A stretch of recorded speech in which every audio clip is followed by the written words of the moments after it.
to OPM online prayer meeting. Here is Scoffia Fitbit. God is good all the time.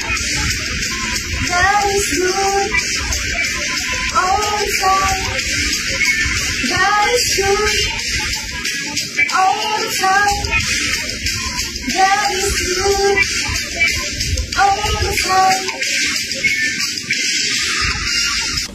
Ayan, thank you, Lord. God is good all the time. All the time, God is good. Praise the Lord. Isang pinagpalang gabi, araw, tanghali po muli sa ating lahat mga kapatid at syempre sa mga magre-replay nating mga kapatid.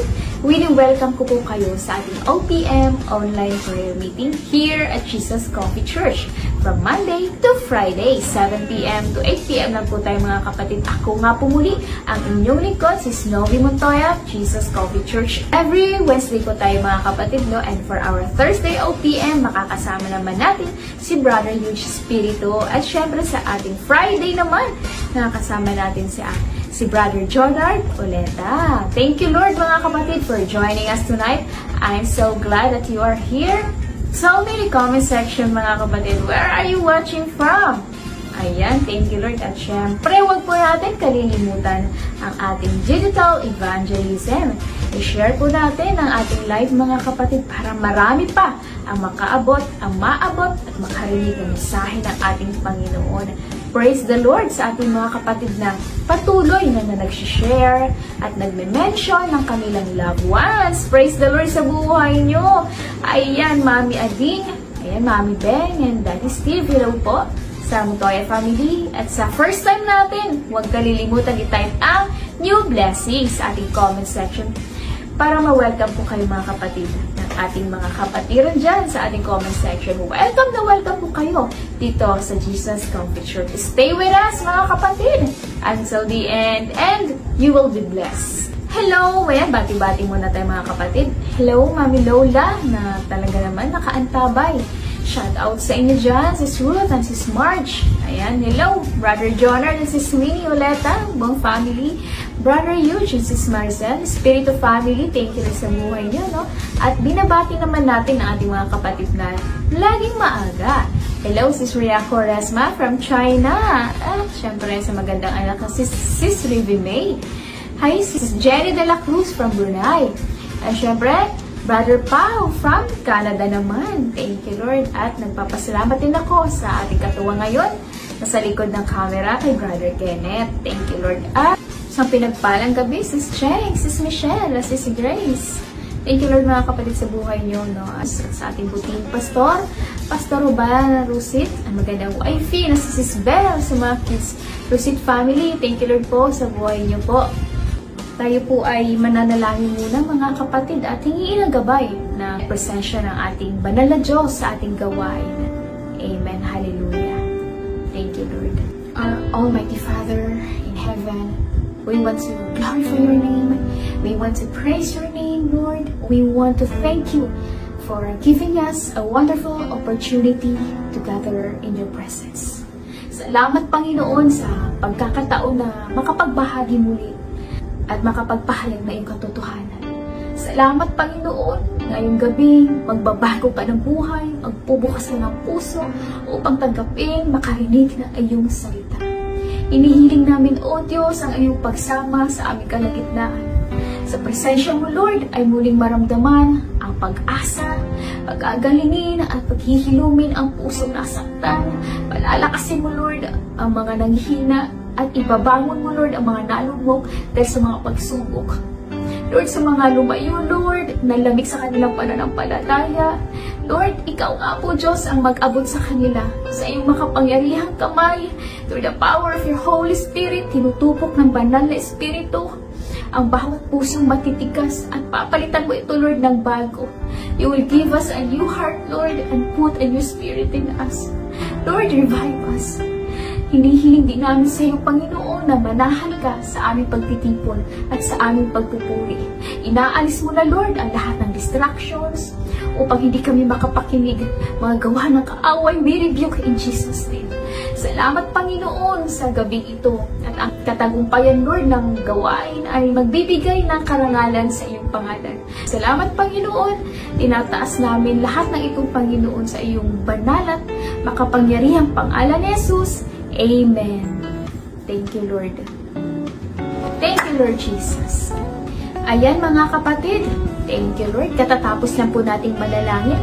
At sa mga kapapasok pa lang, wini-welcome ko po kayo dito sa ating OPM, Online Prayer Meeting. Ay tayong mga kapatid ay magpupuri muna ngayon sa ating Panginoon. Aawitin natin ngayon ang isa sa original composition ng ating simbahan, ang Manatili Ka. Thank you, Lord, sa ating media team na ilalagay ang lyrics ng ating awitin para lahat ay makasabay. Ayan, mga kapatid, sabayan niyo ako sa pagpupuri sa ating Panginoon. Sa kaman ngayon ay ibigay natin ang ating todong pagsamba sa Kanya. Amen! Manatili ka!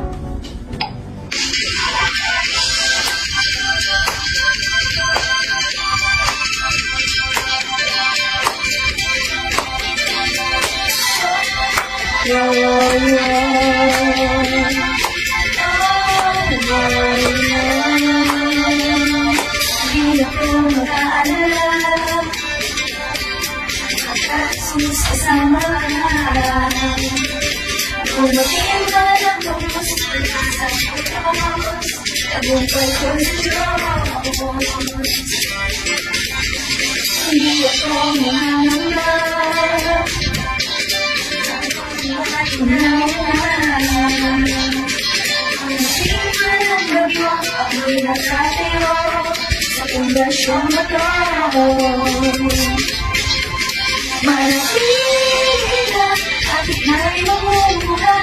Si Jesus ang ating puno at tayo'y iwasan. Manatili ka, ang marang pagdala. Pagpapalay ay naghihintay sa'yo. Manatili ka, manatili ka.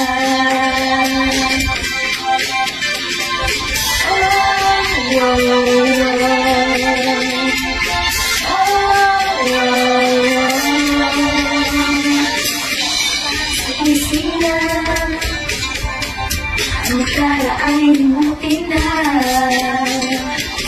Kasyalan kay Diyos, dahil yung Diyos hindi na uuron.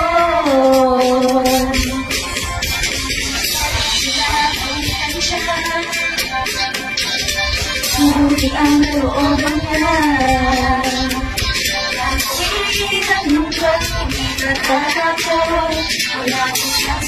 Amen! Lumapit ka sa Diyos, mga kapatid! Manatili ka at ika'y mamumuha.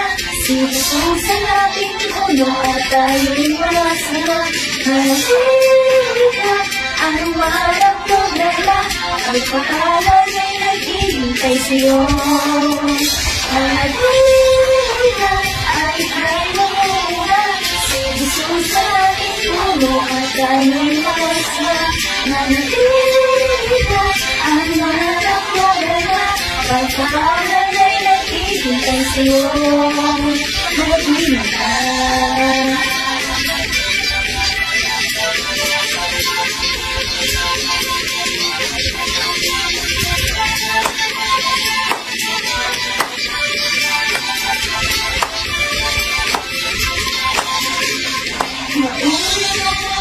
Punong-puno lang muna sa sino mang manatili kay Kristo. Sa ako man, inatagin sa puso. Lalago yun sa pagbabago. Sa kulay ko, isisigaw namin. Ihahirap ang iyong kabutihan. Sa buong mundo, magbibigay ang ilaw.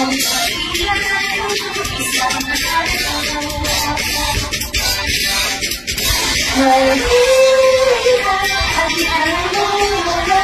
Si Jesus ang ating puno at tayo'y masama. Manatili ka, ang marang problema. Naghihintay sa'yo. Manatili ka at ika'y mamumuha. Si Jesus ang ating puno at tayo'y masama.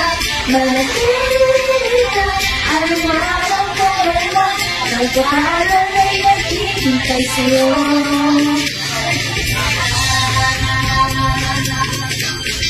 Manatili ka.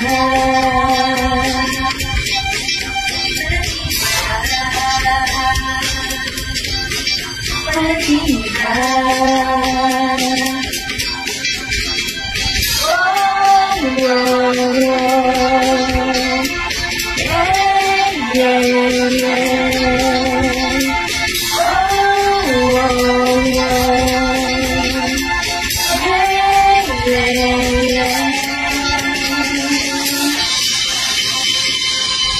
Amen! Praise the Lord! Hallelujah! Manatili ka, kapatid, no? Anumang pagsubok yan, anumang unos yan sa buhay mo, manatili lang tayo sa ating puno na walang iba kundi ang ating Panginoong Hesukristo. Sapagkat kung tayong ihiwalay, mga kapatid, ay wala tayong magagawa at hindi tayo mamunga ng sagana. Amen! Lord, thank you, Lord. Manatili ka, ay mapapakinggan niyo po itong mga kapatid sa ating YouTube channel, Jesus Coffee Church. Nasa comment section po natin ang link. Ayan, pasubscribe na rin po mga kapatid sa ating YouTube. Mapapanood rin po doon ang ating sermon replays, mga snippets at mga bagong awitin ng ating Panginoon. Praise the Lord! Ayan, praise the Lord sa buhay ng ating worship team. Nakakabless, no, ang lahat ng awitin na bigay ng ating Panginoon. At kung hindi ka pa nakakapag-subscribe, i-click mo na, kapatid, yung subscribe button. At ganoon din sa ating TikTok at Jesus Coffee Church. Pa-follow na rin po, mga kapatid, no, sa lahat na may TikTok dyan. At sa ating Facebook page dito, Jesus Coffee Church. Mga kapatid, pa-invite naman at pa-follow na rin po ng ating page. I-send po natin ang invite sa ating friends and loved ones. No? Napakadali na lang, isang click na lang, maging part ka na ng ating digital evangelism. Ayan, thank you, Lord. At binabati natin pala, mga kapatid, isang pinagpalang gabi ng ating mga international churches, Jesus Coffee Greece, Canada. Ayan, sa ating mga J Coffee pastors, Pastor John. Ay, hello po, Bishop Ricky and Reverend Joe, Pastor Arnold, ayan, Pastor Evangie, Pastor Bong, and Ms. Josephine. Ayan, mga pastors natin ng ating Jesus Coffee Church. Thank you sa buhay niyo at sa ating J Coffee Hasselbo, no? Isang pinagpalang gabi, mga kapatid, sa lahat ng nanonood at mga kasama natin kayo. Ayan, praise the Lord. Iniimbitahan po namin kayo sa ating worship service and fellowship every Sunday. Ayan, sa ating Sunday service at 11:30 a.m. located at Gig Mall, Diego Serra, Pulanlupa, Las Piñas City, 2nd floor po tayo, mga kapatid, no? Kaya if you're looking for a place to belong, welcome na welcome po kayo sa Jesus Coffee Church. Mag-coffee break muna tayo, mga kapatid. Presented by OOP and Online Prayer.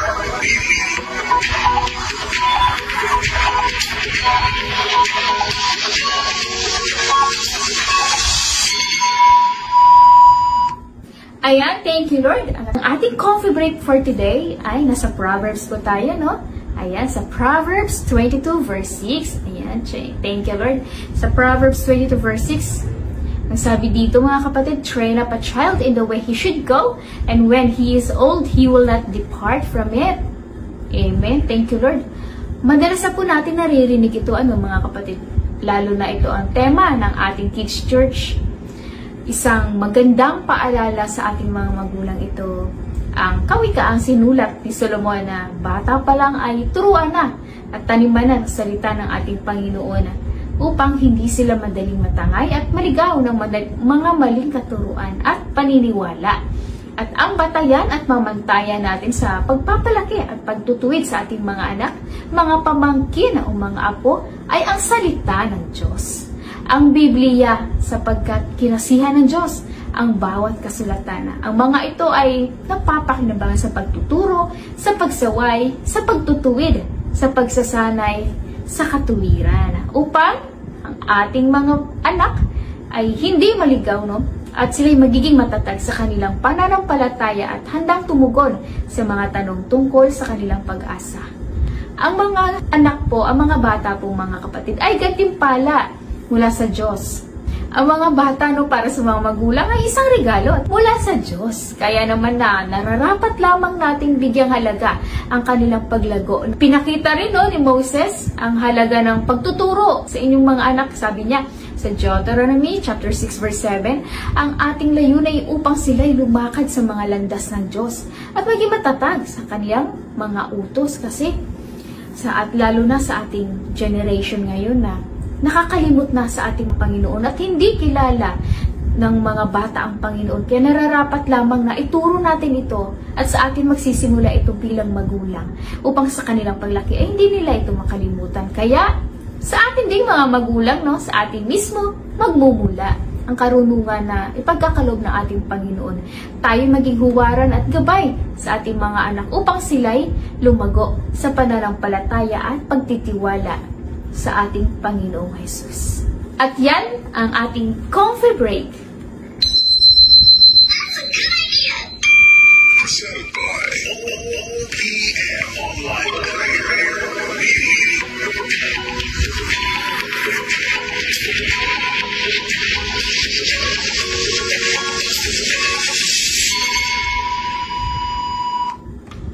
Thank you, Lord, mga kapatid.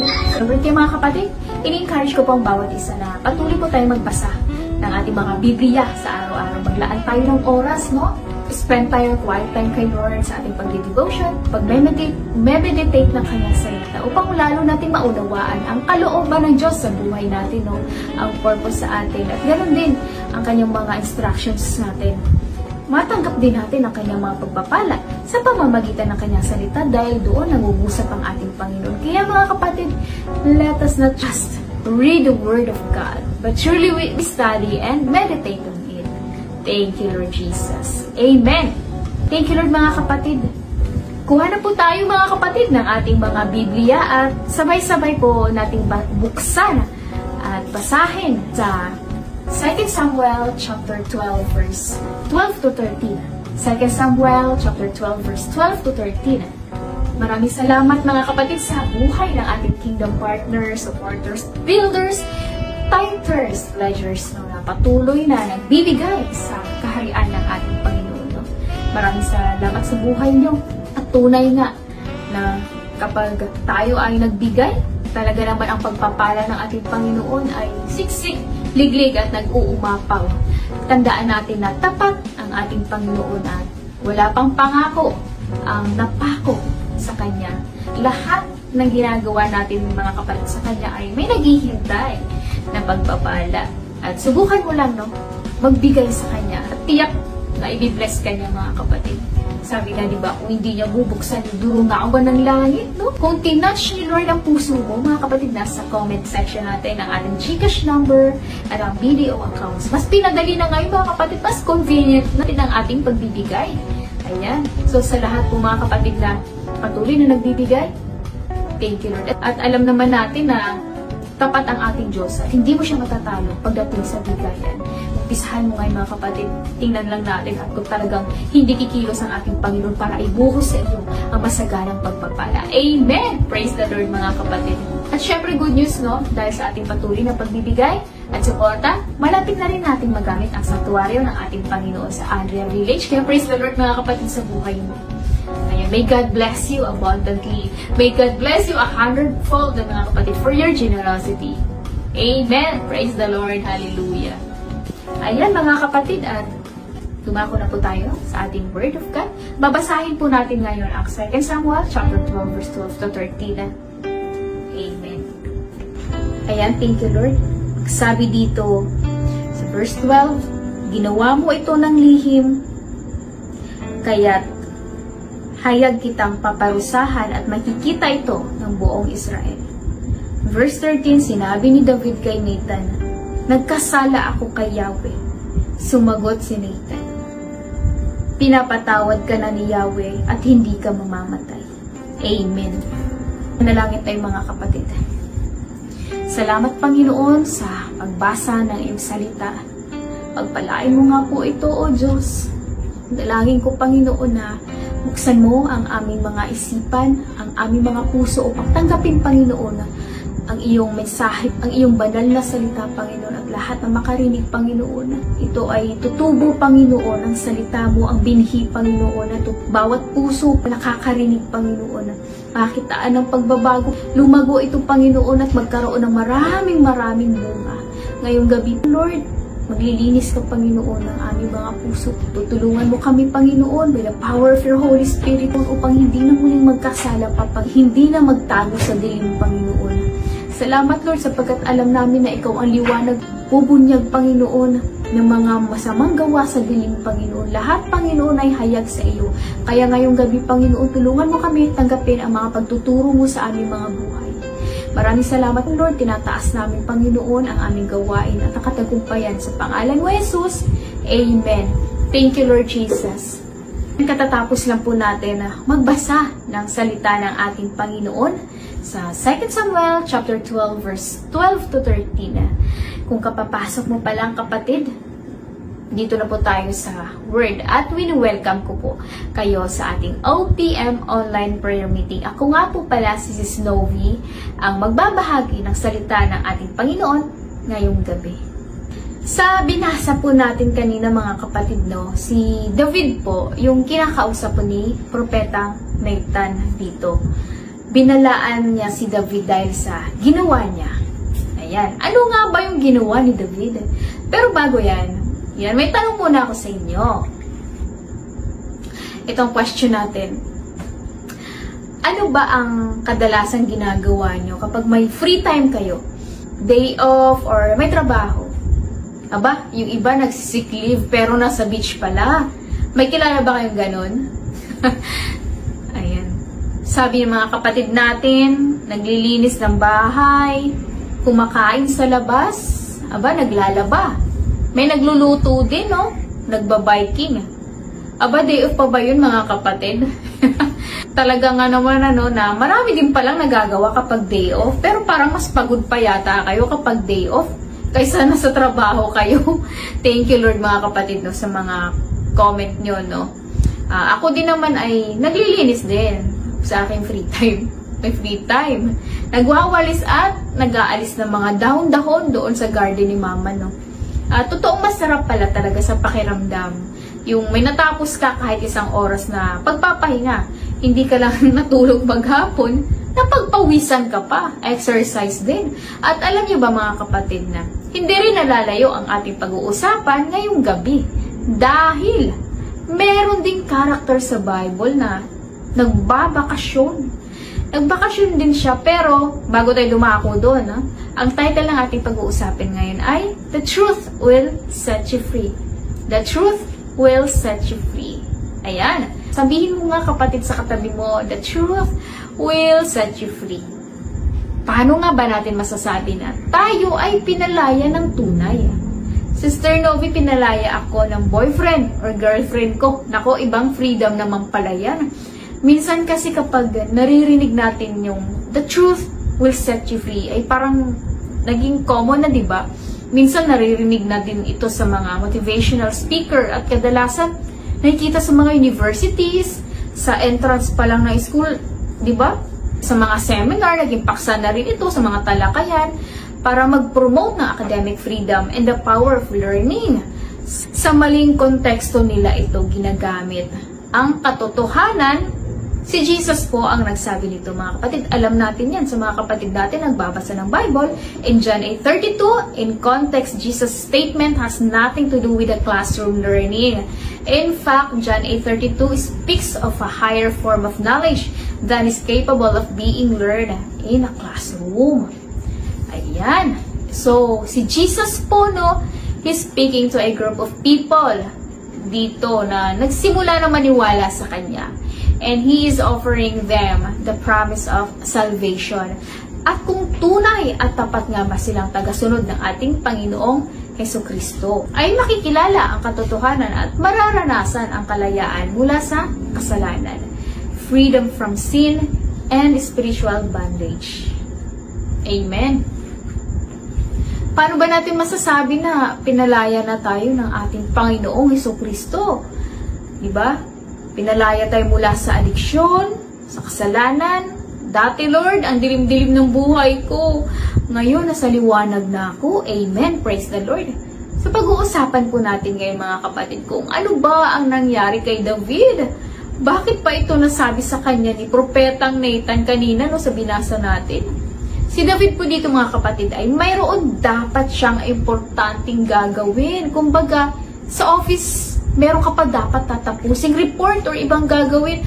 Kaya lang, hindi pumasok. Ganon po ang ginawa ni David noon. Sabi po dito sa 2 Samuel, chapter 11, verse 1 to 5. Sabi dito, tagsibol, panahon na karaniwang nakikipagdigma ang mga hari. Ibig sabihin po pala, kapag ganitong season, nakikipaglaban pala dapat.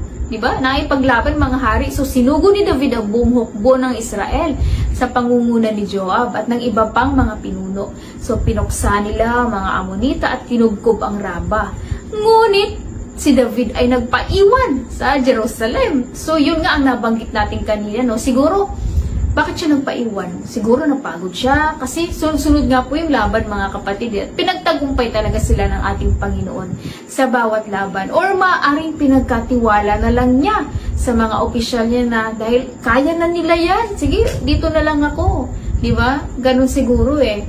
Sabi dito mga kapatid sa verse 2 no, ng 2 Samuel, ito na nga, isang hapon, bumangon si David at naglakad-lakad sa patag na bubungan. Ayan, ng palasyo. So, ayan, mahilig din ba kayo tumambay, mga kapatid, sa mga bubungan nyo? Meron ba kayo nakapagtambay ba kayo? Na-experience nyo ba yun na pagkagaling sa tulog or pahinga, tapos gusto mo makalanghap ng sariwang hangin or pumunta sa balcony? Diba? So, may mga balcony dyan, second floor. Tapos, marami kang makikita, diba? Pag nandun ka, masaya. Mga naglalakad ng tao, mga naglalarong bata. So, sabi dito, habang nakatingin siya sa ibaba, ito si David po ito ha, may nakita siya. So, ano kaya nakita ni David mga kapatid? May nakita siyang isang magandang babaeng naliligo. Naku! Siguro, iba yung design ng banyo noong kapanahunan nila, no? Or sadyang walang takip. O talagang ang daming nakikita eh, kapag nasa taas ka, diba? Diba? Nasa bubungan ka pa. So, sabi po sa verse 3, nag-utos si David na alamin kung sino nga ba ang babaeng iyon. Naku, napag-alaman niyang ang babae ay si Bathsheba. Talaga naman, ano, kaya pala Bathsheba ang pangalan niya kasi siguro mahilig siya maligo. Bathsheba, ay kidding aside. So, siya po ay anak ni Eliam na asawa ni Urias na Heteo. So, ibig sabihin, taken na po pala ito si Bathsheba. Hindi lang taken, kundi married. Ayun, experience nyo ba yun na magka-crush tapos nalaman mong, ay, may masayang pamilya na pala siya. May pamilya na. So, ano bang ginawa mo? Ikaw kapatid, nanonood ngayon. Baka makarelate ka dito. Diba? Sa ginawa ni David. So, ayun nga, inalam mo rin ba ang information niya? Kung taga saan siya? Anong pangalan niya? Nako, kung ikaw to na nasa ganitong sitwasyon, panoorin mo ito kapatid. At may mensahe ang ating Panginoon sa'yo ngayong gabi. So, ayun, dahil nga, diba, si David ay, ayun nga, makulit. Makulit siya dito eh. Isang hari siya. Alam natin na kapag hari, you have the power and authority, diba? Hindi ka makahindi. Once pinag-utos ng hari, susunod ka. Kaya, nakuha niya po dito si Bathsheba. At, naku, sinipingan niya po ito mga kapatid. At, tagdalang tao po siya. Ayan, sa mga nakabasa na nito, no? Ito pang ginawa ni David, hindi pa nakontento sa ginawa niya kasalanan. At sabi sa 2 Samuel 11:14-16, sumulat po si David kay Joab. So, bali si Joab po ang commander ng hukbo ni David, no? At ito nga po ang sinulat niya kay Joab. Ilagay mo si Urias sa unahan ng labanan, kung saan matindi ang labanan pagkatapos umatras kayo upang siya ay matamaan at mamatay. Nako! In verse 16, kaya habang pinaliligiran nila ang Raba, inilagay ni Joab si Urias sa lugar kung saan alam niyang malalakas ang mga kalaban. At sa verse 17, ako mga kapatid, namatay po si Uriah dito. Talagang double kill nga, no? Sabi nga. Grabe, nako! Ano pong pinapakita nito sa ating mga kapatid? Napakabad naman ng ginawa ni David, sis Novi. Masasabi natin, oo, totoo naman no na. Pero minsan, nakikita ni ba natin ang sarili natin kay David? Hindi man ganon kabigat o kalaki. Ginawa mong kasalanan. Sasabihin mo, wala naman nakakakita eh. Kagaya ni David, malakas ang loob niya. Kasi wala namang nakakakita nga. Pero kapatid, kita lahat ng Diyos ang ginagawa mo sa dilim. Gaano man kaliit niyan, Proverbs 5:21, sapagkat nakikita ng Panginoon ang lahat ng iyong ginagawa. San ka man naroroon, tinitingnan ka niya. Grabe.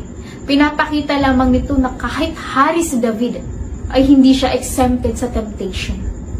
Kahit magaling at magiting siyang hari, he chose to sin willfully.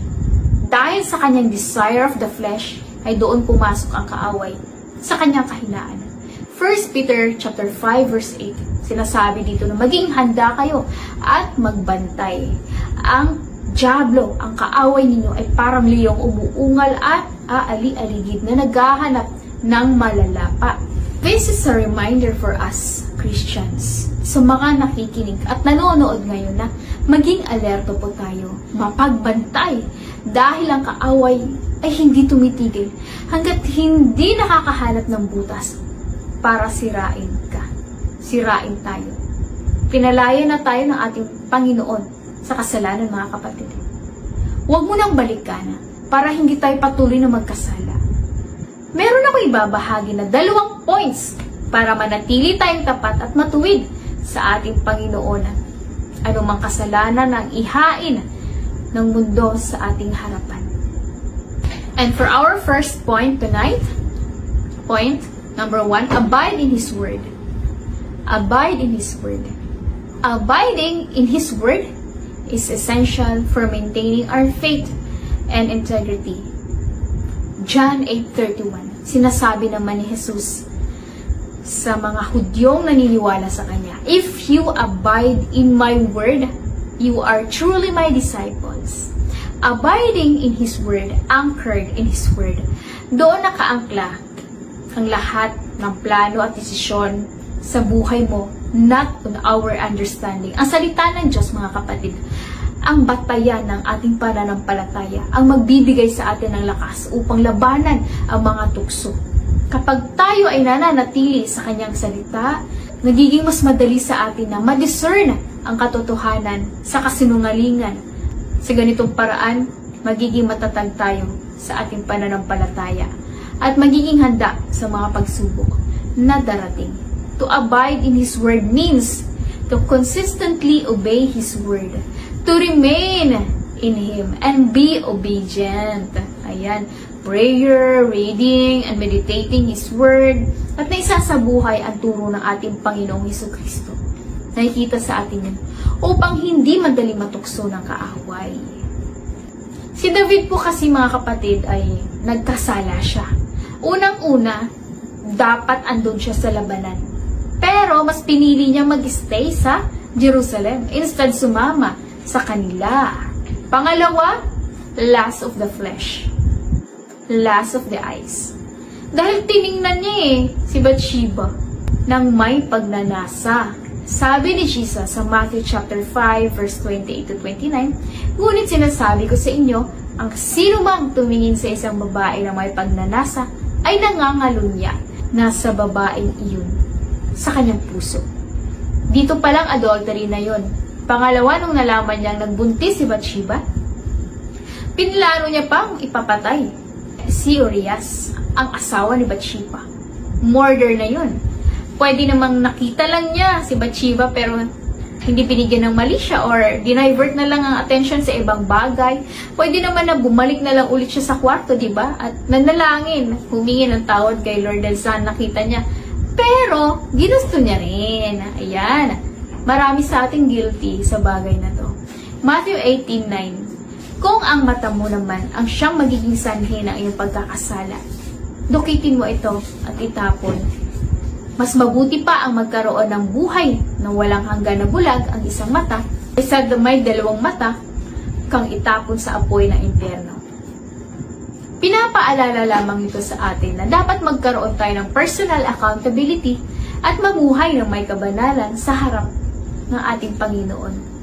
Hindi mo pwedeng sabihin na, tao lang naman ako kaya ako natukso, kaya ako nagawa yun. Hindi. May choice tayo, kapatid.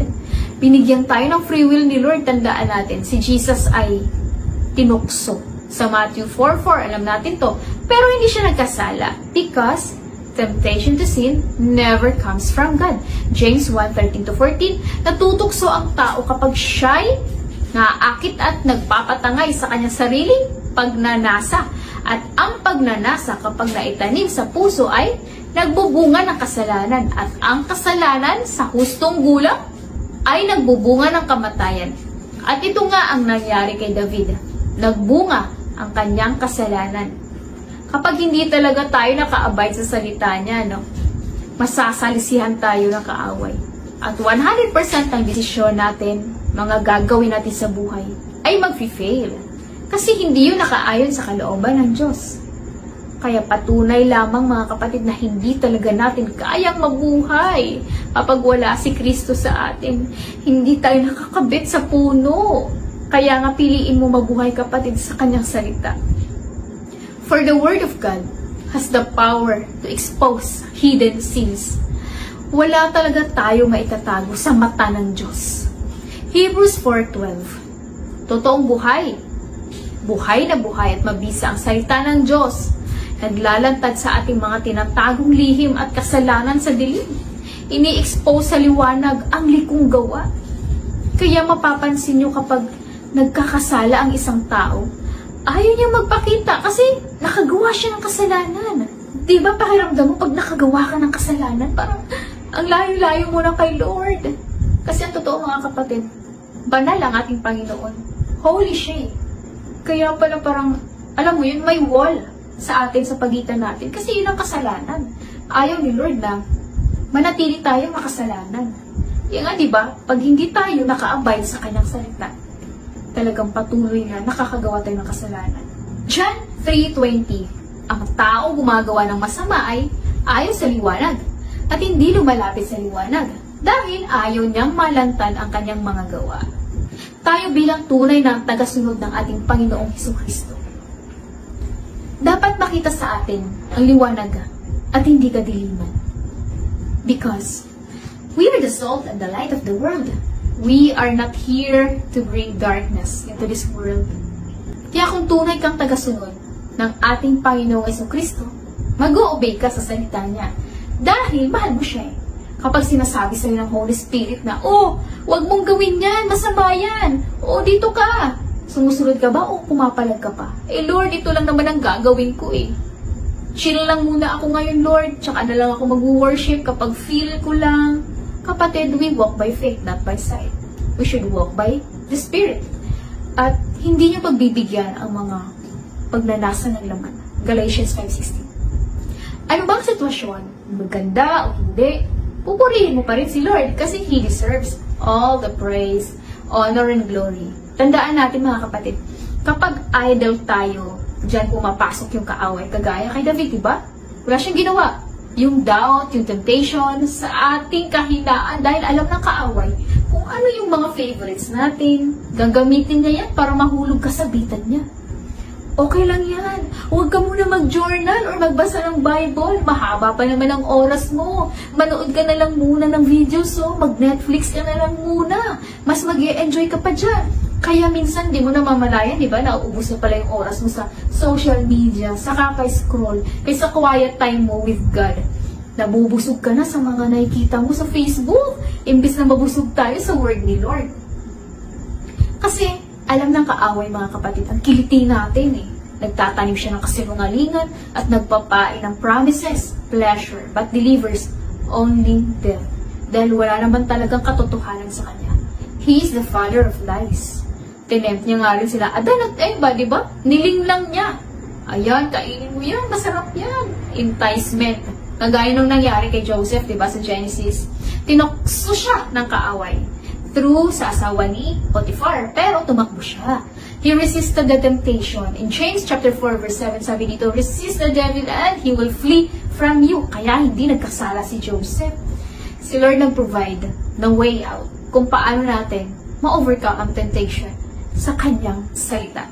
Mag-abide ka lang kapatid. Remember, there is always a choice and He always provides a way out. 1 Corinthians 10:13, walang pagsubok na dumarating sa inyo na hindi naranasan ng ibang tao, pero tapat ang Diyos Kaya kung dumaranas kayo ng pagsubok, gagawa siya ng paraan para mapagtagumpayan natin ito. Amen! Hindi natin pwedeng sabihin na natukso lang kasi ako eh. It means, ginusto mo nga rin. Kasi nga, sa ating mga believers, sin is not necessity. Kapag dumami ang grasya ng Diyos, iniisip mo, okay lang yan. Magkasala ka rin ng madami kasi patatawarin ka naman ni Lord eh.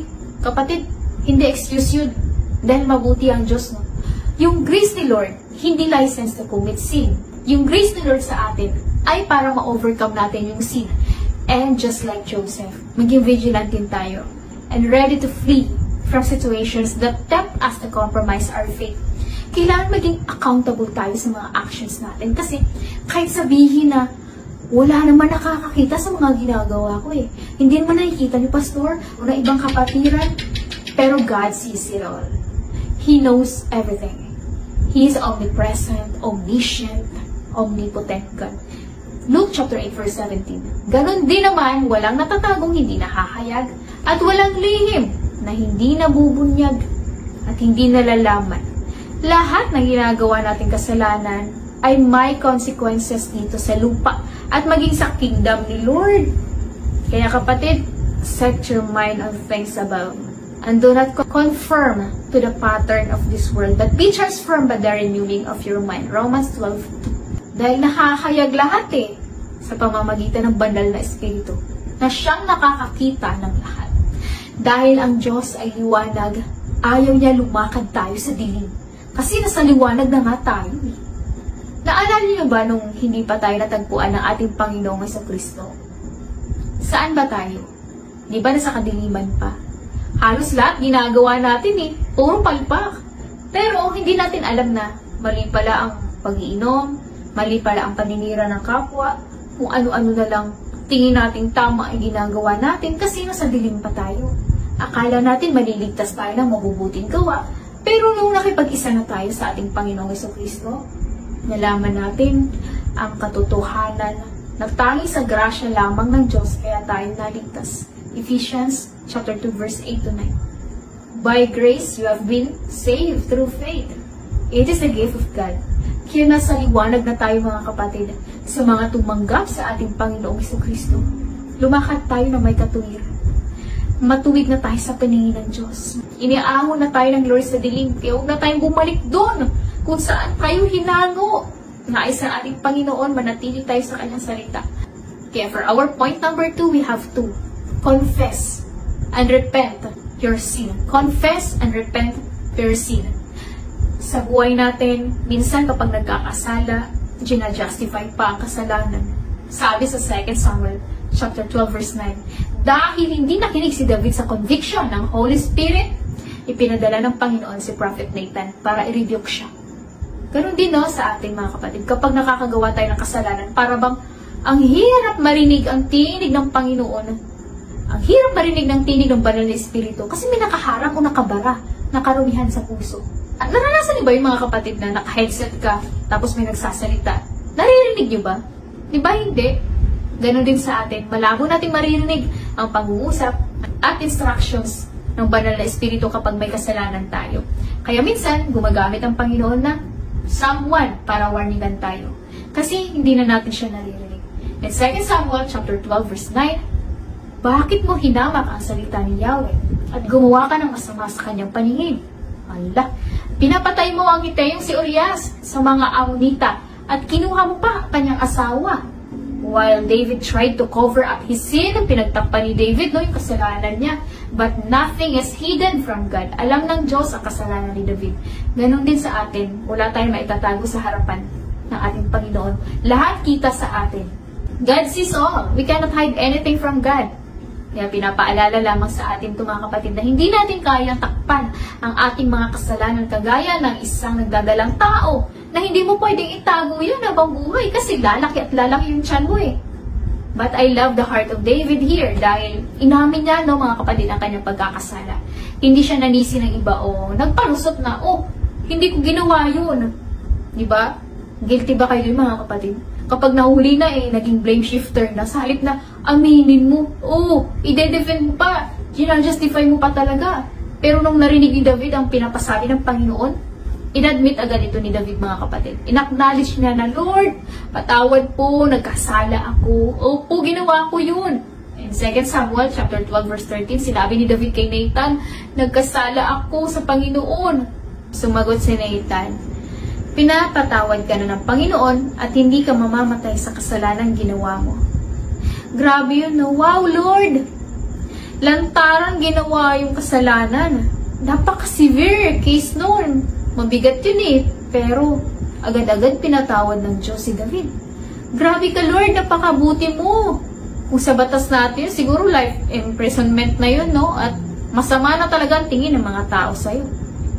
Pinapakita lamang dito, mga kapatid, kahit gaano man kalala, gaano man kaitim o kapula ng ating mga kasalanan, kapag tunay po tayo lumapit, tunay po tayo nagsisi at nagpakumbaba sa harapan ng Diyos, patatawarin niya po tayo. Ganoon ka kamahal, ganoon kamahabagin ang ating Panginoon. Lamentations chapter 3 verse 22 to 23, ang pag-ibig at awa ng Panginoon ay walang katapusan. Araw-araw ay pinapakita niya ang kanyang habag. Dakilang katapatan ng Panginoon. Psalms 51 verse 1 to 2. Ito'y awit na kata ni David, no? Ng paghingi ng kapatawaran. Sabi niya, ako'y kaawaan mo, mahal kong Diyos. Sang-ayon sa iyong kagandahang loob, mga kasalanan ko iyong pawiin ayon din sa iyong pag-ibig sa akin. Linisin mo sana ang aking karumihan at patawarin mo ang aking kasalanan. Inamin ni David, mga kapatid, ang kanyang pagkakasala. Hindi dahil mabait si David, kundi kinilala ni David na kahit hari si David, hindi siya nagmalaki. Na Lord, sumusunod naman ako eh. Sinunod naman kita sa ibang bagay. Mabait naman ako, Lord. Hindi, kapatid. Ganon din sa buhay natin.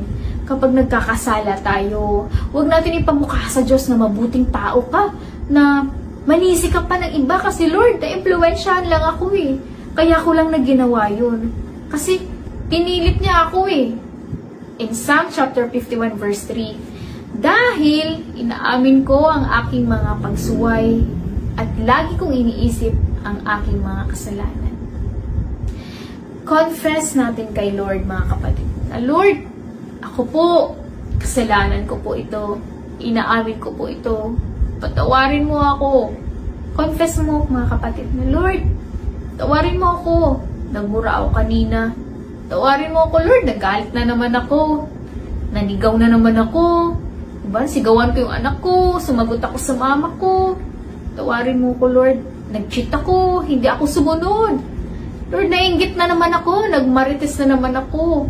Patawarin mo ko, Lord. Sabihin mo kay Lord yun, mga kapatid. Para mapalaya tayo sa kasalanan. At purihin ang ating Panginoon. Kasi, sabi niya in 1 John chapter 1 verse 9, if we confess our sins, He is faithful and just and will forgive us our sins and purify us from all unrighteousness. Napakabuti ng ating Panginoon, mga kapatid, kasi hindi Kanya hahatulan. Patatawarin Kanya kapag humingi ka ng tawad. Hindi kagaya ng tao na susumbatan ka pa bago patawarin. Oh, bakit mo kasi ginawa yun? Hindi ganon ang ating Panginoon, mga kapatid. Habang humihinga ka at habang humihingi ng tawad sa ating Panginoon, patatawarin Kanya. Kung puso ka lumapit, humble yourselves, confess your sins, and repent. Repent means a change of mind, a change of heart. Kasi kung sasabihin mo lang na nagsisi ka, pero hindi nakikita sa gawa, dinadaya mo lang ang sarili mo, kapatid. It's not just about feeling sorry, mga kapatid. We are choosing to turn away from our sins and toward God. The sinner repents. He changes his mind about sin, the Savior, and salvation. When a repentant person changes his mind about sin, the change of mind naturally leads to a turning from sin. This act of turning around, hindi dire-diretso. Kagaya ng sasakyan, di ba? Kapag kailangan mag-U-turn, hindi dire-diretso. Yung pagbalik mo means genuine repentance. At yan ang nais na ating Panginoon para maranasan natin ang tunay na kalayaan. We too can receive God's forgiveness when we genuinely repent. Kaya mga kapatid, God is a righteous judge. He is holy. gracious, and merciful. He is the light, and His word has the power to expose hidden sins. Despite the gravity of David's sin, God offers forgiveness when we confess and humble ourselves. To repent means 180 degrees, meaning a complete change in direction from sin to God. Pinapakita lamang dito na kahit kaano kalala, kapula, kaitim ng mga kasalanan, kapag humingi tayo ng tawad sa ating Panginoon galing sa puso, patatawarin tayo ng ating Panginoon. Dahil ganun kabuti ang ating Diyos.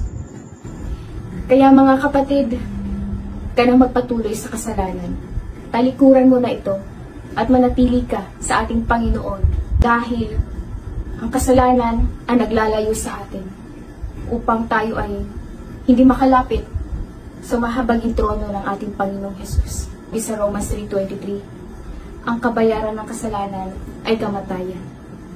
Kaya mga kapatid, upang tayo ay makalaya sa lahat ng ating mga kasalanan, ihingi na natin ang kapatawaran sa ating Panginoon. Dahil kung si David ay isang makapangyarihang hari, nagkasala, mayroon namang kilalang hari na may likha ng langit at lupa, pero perpekto at hindi nagkasala. Yun ay walang iba kundi ang ating Panginoong Jesucristo. Nang siya nagbayad ng ating mga kasalanan, sa ginawa niya sa krus, tinuri siyang makasalanan upang iligtas tayo. Kaya kung ikaw to kapatid na tinatago ang kasalanan sa dilim, ulit-ulit na nagkakasala, at tila ba na normal na ang pagkakasala, kapatid, ayaw ng Panginoon na patuloy kang mamuhay sa kadiliman. Dahil wala pang lihim sa dilim ang hindi nabubunyag sa liwanag. Kaya kung ikaw to kapatid na may mga kasalanan sa dilim, pinagtatakpan hanggang ngayon, hindi pa rin inaamin sa ating Panginoon, hindi hinihingi ng kapatawaran, ito ang oras para humingi tayo ng patawaran sa lahat ng ating mga kasalanan, sa lahat ng ating pagkukulang. Hindi na tayo nanatili sa kanyang salita. Pinili nating humiwalay, pinili nating lumayo, pinili nating bumalik sa dating buhay. Mga kapatid, nais na ating Panginoon magsimula ka muli at manumbalik sa Kanya, lalo na ngayon na malapit na siyang dumating. Kaya mga kapatid, patuloy tayong mapalaya ng ating Panginoon sa ating mga kasalanan. We abide in His Word. We confess our sins. We repent for our sins, mga kapatid. Dahil banal ang ating Panginoon, ayaw niya na mamuhay tayo ng may karumihan sa ating mga puso, sa ating mga pag-iisip, sa ating mga intensyon, at sa tulong ng banal na Espiritu, malilinis tayo. Basta't buksan mo lang ang iyong puso at ihingi ng tawad ang lahat ng mga kasalanan. Hindi nakikita, pero ang Diyos, nakikita niya ang lahat. Dahil sa ginawa ng ating Panginoong Jesucristo sa krus, matuwid na tayo sa paningin ng ating Panginoon. At huwag mo nga hayaan na patuloy ka marumihan dahil sa pagkakasala mo sa dilim. Binayaran na ng ating Panginoong Jesucristo ang lahat ng ating mga kasalanan. Kaya ang nais niya na ikaw ay mamuhay na may kabanalan, nang matuwid sa kanyang harapan, nakalugod-lugod. Dahil inako na ng ating Panginoon ang lahat ng ating kahihiyan nang siya'y ipako sa krus. Kaya mga kapatid, sabayan niyo ako sa panalangin at humingi tayo ng kapatawaran sa ating Panginoon sa lahat ng ating mga pagkukulang at kasalanan. Itaas niyo lang ang dalawang kamay niyo, huwag kayong mahihiya sa mga katabi niyo. Hihingi tayo ng kapatawaran sa ating Panginoon. Galing sa puso kapatid, sabayan niyo ako. Panginoong Jesus, kailangan kita sa buhay ko. Isa po akong makasalanan. Panginoon, patawarin niyo po ako sa lahat ng aking karumihan, sa lahat ng aking kakulangan. Pinagsisisihan ko na po ang lahat. At pinapapasok kita sa aking buhay at tinatanggap bilang Panginoon at tagapagligtas. Salamat Lord sa pagpapatawad at sa buhay na walang hanggan sa langit. Sa pangalan mo Jesus, Amen. Thank you Lord. Hallelujah. Thank you Lord Jesus. Salamat, Lord. Ayan mga kapatid, kung sumabay ka sa ating panalangin, good news, pinatawad ka na ng ating Panginoong Jesucristo at meron ka ng buhay na walang hanggan sa langit. Huwag mo nang hayaan mga kapatid na marumihan ka pa ulit. Kundi magpatuloy tayo mga kapatid sa ating Panginoon. Manatili tayo sa Kanya. Sikapin na lalo pang lumago sa Kanya. Makilala ng lubusan ng ating Panginoong Jesucristo. At maunawaan natin kung ano ba ang layunin natin sa buhay. At maririnig lamang natin siya kapag tayo ay patuloy na nakikinig ng kanyang mga salita, nagbabasa. Kaya nga mga kapatid, ini-invite namin kayo sa ating OPM from Monday to Friday, 7 to 8 p.m. sa pamamagitan ng through hearing and hearing the Word of God, lalo tayong lalago at magkaroon ng malalim na pangunawa sa ating Panginoong Jesucristo. 5 minutes mga kapatid ay matatapos na tayo. But before we end mga kapatid, we encourage na sabayan niyo ako sa ating panalangin. Ipapanalangin natin ang bawat isa. You agree with me? Yes, Lord. Amen. Sa kaman ngayon, sabayan niyo ako mga kapatid. Yes, Lord. Hallelujah. Praise the Lord. Our Almighty Father in heaven, we praise you, Lord Jesus. Maraming salamat, Panginoon, sa mensahe mo ngayong gabi. Sa salita mo, Panginoon, na pumukaw sa aming mga puso. Sa narinig namin mga pagtuturo, Panginoon, dalangin namin, Lord, na ito ay tumanim sa aming mga puso, Panginoon. At ito ay patuloy na lalago, Panginoon. At magkaroon ng maraming bunga. Tulungan mo kami, Panginoon, na manatili sa iyo sa oras ng mga pagsubok, sa oras ng mga problema, sa mga unos, sa mga bagyo, Panginoon, na hindi kami mabubuwal sapagkat kami ay nanatili, Panginoon, sa aming puno na walang iba ang aming Panginoong Jesucristo. Salamat, Panginoon, sa assurance na hindi mo kami pababayaan. Salamat sa ginawa mo sa krus, Panginoon. Salamat, Panginoon, sa kabayaran mo, Panginoon, sa aming mga kasalanan. Lord, tulungan mo kami, Lord, na talikuran lahat ng mga kasalanan namin, mga ginagawa namin, Lord, may nakakakita man o wala, sapagkat nakikita mong lahat, nakahayag, Panginoon, sa pamamagitan ng banal na Espiritu. Pag ikaw ay liwanag, ang Diyos namin ay liwanag, na walang lihim na hindi nabubunyag. Kaya Lord, tulungan mo kami na mamuhay ng kalugod-lugod sa iyong harapan, na wag nang ulitin ang mga pagkakasala pang nagagawa namin, Panginoon. Kalimutan na ito sapagkat kinalimutan mo na rin, Panginoon. Kami ay linisin mo sa pamamagitan ng iyong banal na dugo sa krus. Kaya Panginoon, salamat sa pagpapatawad. At ganoon din, Lord, tinataas namin ang aming mga kapatid, Panginoon, for our brothers and sisters, Lord, na may mga karamdaman sa mga oras na ito, mga nasa hospital, nasa ICU, sa mga nakakaramdam, Lord, ng pagsakit ng ulo, Lord, sa mga hindi nakakatulog sa gabi, sa may mga sipon, sa may mga ubo, mga dengue, Panginoon, in Jesus' name, you will provide, Panginoon.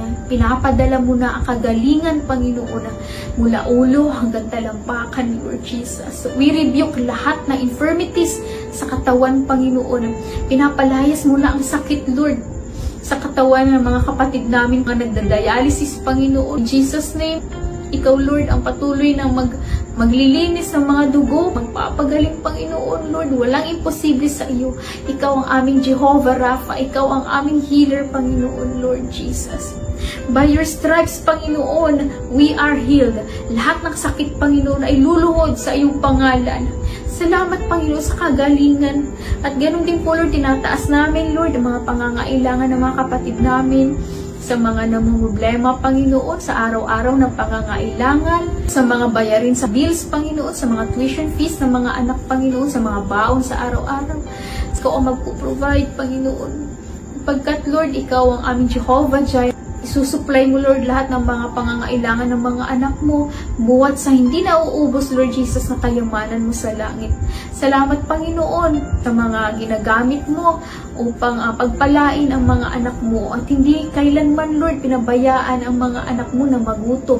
Kaya salamat, Panginoon, sa provision, Panginoon, at ganoon mga kapatid namin, Panginoon, na nagtatrabaho, local man o abroad, Panginoon, na ikaw ang patuloy, Lord, na mag-ingat sa kanila, Panginoon. Ikaw ang mag-aangat sa mga anak mo, sa mga posisyon, pag-increase in salary, Panginoon. Sa ganun, Panginoon, ay patuloy sila, Lord, na makapagbigay, Panginoon, maglingkod sa iyong kaharian. Salamat, Lord, sa mga taong ginamit mo sa sanctuary mo, Panginoon, na itatayo sa Andrea Village. Tunay, Lord, na walang imposible sa iyo. Alam namin, Lord, magagamit na rin namin upang, Lord, marami pang madala, Panginoon, na kaluluwa sa iyong kaharian. Marami pang makakilala na iyong pag-ibig. Kaluluwa na magkaroon ng kaligtasan, Panginoon. Salamat, Panginoon, sa mga ibibigay mo, sa mga taong ginagamit mo, Panginoon, sa mga bubuksan mo pang mga opportunity upang kami, Lord Jesus, ay makapaghayo pa, makapagpahayag ng gandang balita. Kaya naman, Lord Jesus, maraming salamat sa mga ipagkakaloob mo pa, sa mga sasagutin mo pa, Lord, ng mga prayers namin, Panginoon. Ngayon pa lang, Lord, ay pinapasalamatan ka na namin sapagkat ikaw ay mabuti. Kami may naghihintay ngayon, hindi nasasayang ang lahat. Maging sa aming mga paglilingkod sa iyo, Panginoon, lahat ng ito, Lord, ay merong mga pagpapala, Panginoon. For at the proper time, Panginoon, we will reap a harvest if we do not give up. Kaya ngayon pa lang, Lord, pinapasalamatan ka na namin in advance sa ginagawa mo mabuti sa buhay namin, Panginoon. Salamat sa protection, Panginoon. Salamat sa mga pagpapala. Salamat sa answered prayer, Panginoon. Salamat sa lahat, Lord. Ipagpalain mo ang mga gawa ng kamay ng mga anak mo. Salamat, Lord Jesus, sa lahat, Panginoon, at sa gabing ito, Panginoon, sa katagumpayan ng aming gawain. Pangalan mo lamang ang magbibigyang kaluwalhatian at karangalan. Salamat muli, Panginoon, sa nataas namin lahat ng papuri at pagsamba sa iyong banal at makapangyarihang pangalan ni Jesus. Amen.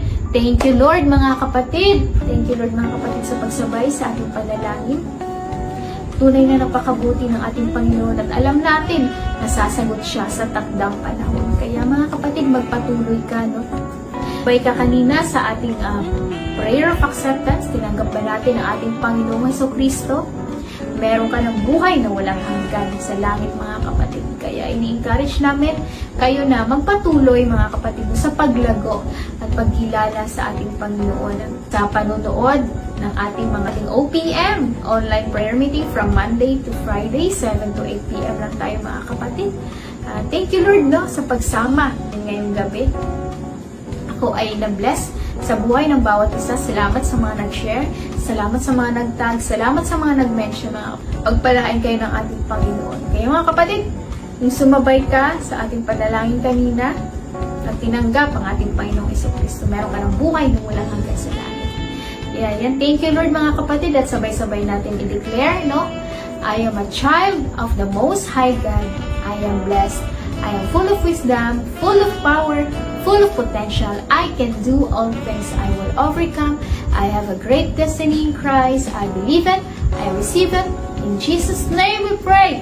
Amen. Powers in you, Messiah. And that's our Lord Jesus Christ, the Lord of Lords and the Kings of all kings. Okay, mga kapatid, thank you, Lord, for joining us tonight. I'm Sister Novi Montoya. Every Wednesday po tayo, mga kapatid. Thank you, Lord, for joining us tonight. Always remember, God loves you so much. And so do I. Yeah, thank you, Lord. Till next time, mga kapatid. See ya!